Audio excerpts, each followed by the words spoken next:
Nous sommes aujourd'hui à Réautier, sur la rive droite de la Durance face à Mont-Dauphin, et au premier plan, le hameau des Sagnes, nom que l'on donnait généralement au terrain marécageux.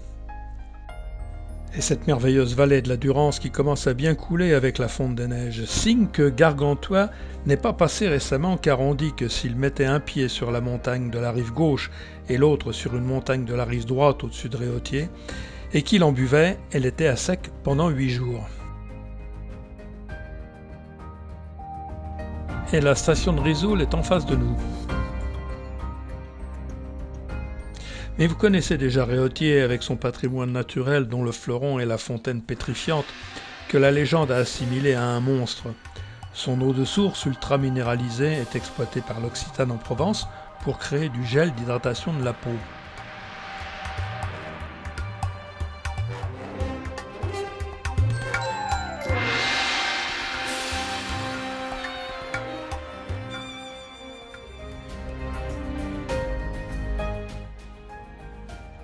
Nous sommes devant l'église Saint-Michel, haut perché, isolée, et son emplacement reste un mystère.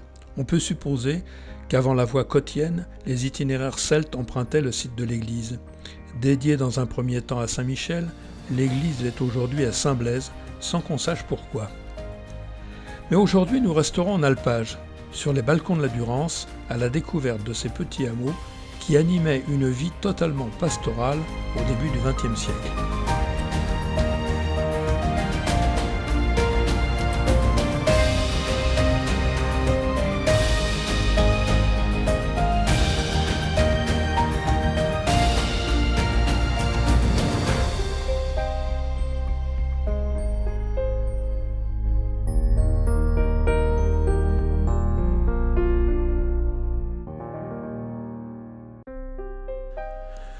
Chaque famille vit alors avec quelques vaches, moutons, chèvres et un ou plusieurs cochons. C'est une économie de subsistance et seul le lait rapporte un peu d'argent, car dans les années 20, la société suisse Nestlé s'est implantée à Gap avec une antenne à Aiglier.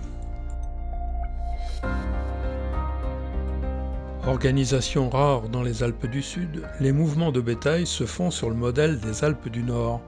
Les vaches passent l'hiver à l'écurie de la ferme, mais dès que le printemps avance, les bêtes rejoignent la petite montagne.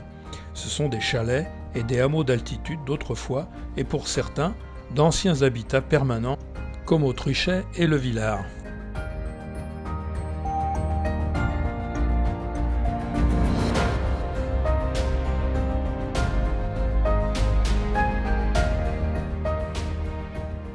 Nous voilà à la chapelle Saint-Roch, construite au XVIIIe siècle et rénovée depuis. Saint-Roch est un personnage religieux très populaire dans les Hautes-Alpes et invoqué à l'époque en période d'épidémie, en particulier de la peste. Il y a en général une messe estivale en août.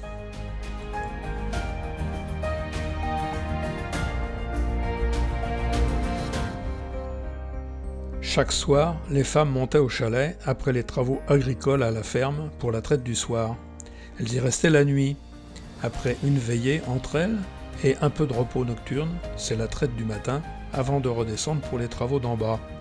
À tour de rôle, une ou deux d'entre elles restaient pour garder le troupeau.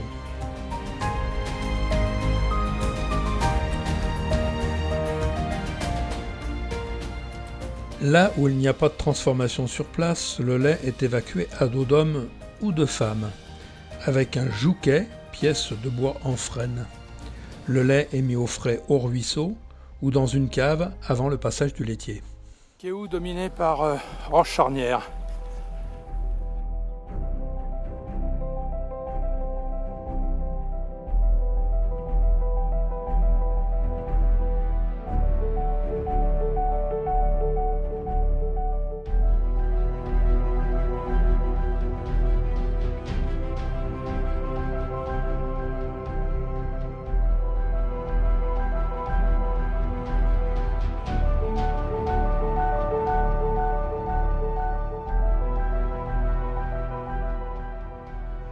Direction le Villard, et Mikéou s'éloigne.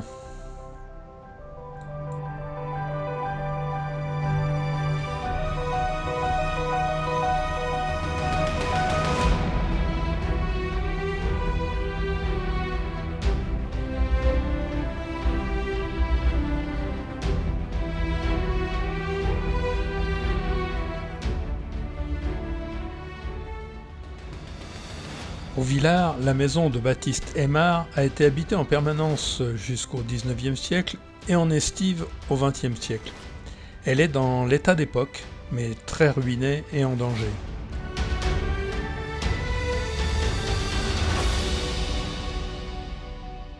L'écurie est telle que l'a laissée Michel Aymard quand il a descendu les dernières vaches à l'automne 1972.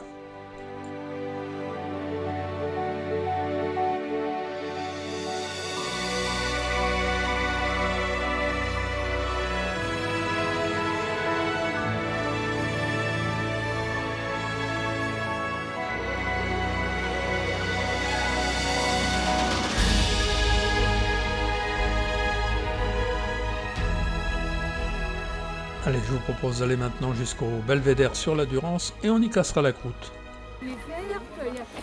On a les pistes de Risoul. Après, il y a le Taillant avec le pic de Chabrière, mais qui est sur la gauche. Après, il y a le pic du Clocher.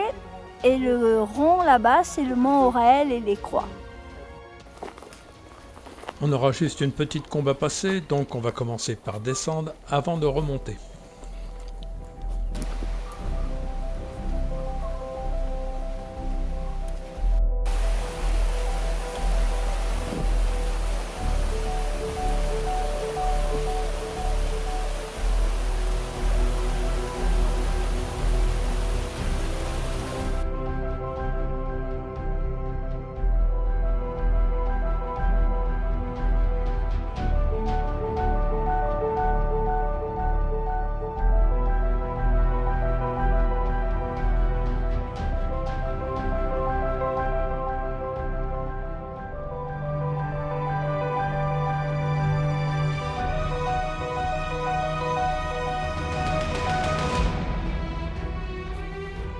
Eh bien nous y voilà et je vous propose un 180 degrés sur la vallée de la Durance en partant de la Roche de Rame jusqu'à Guillestre.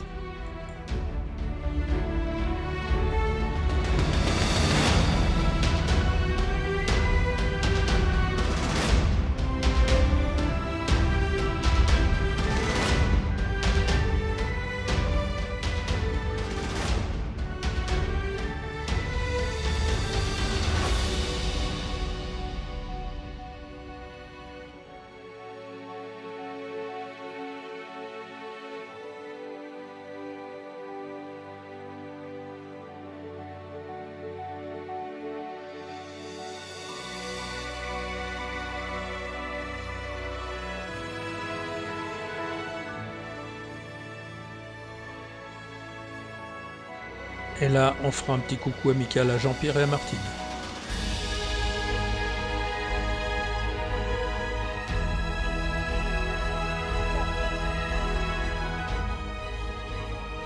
Et la boucle repasse par les Lajards. Et vous saurez tout sur la vie pastorale de Réaultier au milieu du XXe siècle en allant sur le site de réaultier.fr. Vous aimez ces vidéos de montagne? Elles sont diffusées sur une liste préétablie qui parfois a des oublis, alors je ne peux que vous conseiller de vous abonner en cliquant sur le lien qui apparaît.